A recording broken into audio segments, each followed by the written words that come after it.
जमिनींच्या धारकांसाठी राज्य सरकारने महत्त्वाचा निर्णय घेतला असून या जमिनींचे पूर्ण मालकी हक्कात रूपांतर करण्यासाठी असलेली किमान 5 वर्षांची प्रतीक्षा अट रद्द करण्यात आली आहे। या निर्णयामुळे जमीन मिळाल्यानंतर संबंधित धारकांना तात्काळ अर्ज करून आवश्यक शुल्क भरताच जमीन वर्ग 1 मध्ये रूपांतरित करण्याची प्रक्रिया सुरू करता येणार आहे। त्यामुळे अनेक वर्षांपासून प्रलंबित असलेल्या जमीन व्यवहारांना गती मिळण्याची अपेक्षा व्यक्त केली जात आहे। महाराष्ट्रात वर्ग 2 जमिनी म्हणजे शासनाकडून भाडेपट्ट्याने, कब्जे हक्काने किंवा काही विशिष्ट अटींसह व्यक्ती, संस्था किंवा शेतकऱ्यांना दिलेल्या जमिनी। 7-12 उतार्यावर या जमिनींची नोंद धारणाधिकार वर्ग 2 अशी करण्यात येते। अशा जमिनींच्या विक्री किंवा हस्तांतरणावर शासनाचे काही निर्बंध लागू असतात। यापूर्वी या जमिनींचे वर्ग 1 मध्ये रूपांतर करण्यासाठी किमान 5 वर्षे प्रतीक्षा करणे आवश्यक होते। त्या कालावधीनंतर जिल्हाधिकाऱ्यांची परवानगी घेऊन रेडी रेकनर दरानुसार ठराविक टक्केवारीचा नजराणा भरावा लागत असे। या प्रक्रियेमुळे जमीन व्यवहारात मोठा विलंब होत असल्याची तक्रार जमीनधारकांकडून केली जात होती।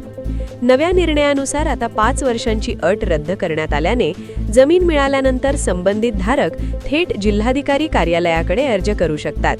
आवश्यक कागदपत्रे सादर करून आणि शासनाने निश्चित केलेला नजराणा भरल्यानंतर जमीन वर्ग 1 मध्ये रूपांतरित करता येणार आहे। त्यामुळे जमीन व्यवहारातील प्रशासकीय अडथळे कमी होण्याची शक्यता असून बांधकाम किंवा इतर प्रकल्पांसाठी दिलेल्या जमिनींच्या बाबतीतही ही प्रक्रिया अधिक वेगाने पूर्ण होऊ शकते, असे प्रशासनाने स्पष्ट केले आहे। राज्यात 1960 नंतर विविध योजनांअंतर्गत भूमिहीन शेतकरी, पुनर्वसन प्रकल्पग्रस्त, गृहनिर्माण संस्था तसेच औद्योगिक आणि व्यावसायिक उपक्रमांसाठी मोठ्या प्रमाणावर वर्ग 2 प्रकारातील जमिनी देण्यात आल्या आहेत। विशेषतः मुंबई, पुणे, ठाणे आणि नाशिक सारख्या शहरी तसेच औद्योगिक क्षेत्रांमध्ये अशा जमिनींची संख्या मोठी आहे।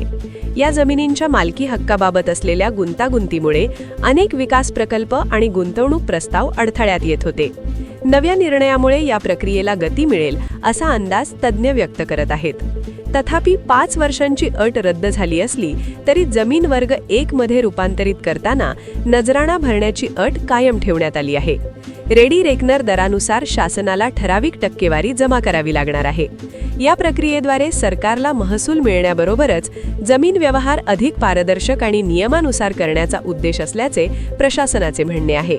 त्यामुळे या निर्णयाचा फायदा जमीनधारक, गृहनिर्माण संस्था, औद्योगिक गुंतवणूकदार आणि कृषी प्रकल्पांना होण्याची शक्यता व्यक्त केली जात आहे।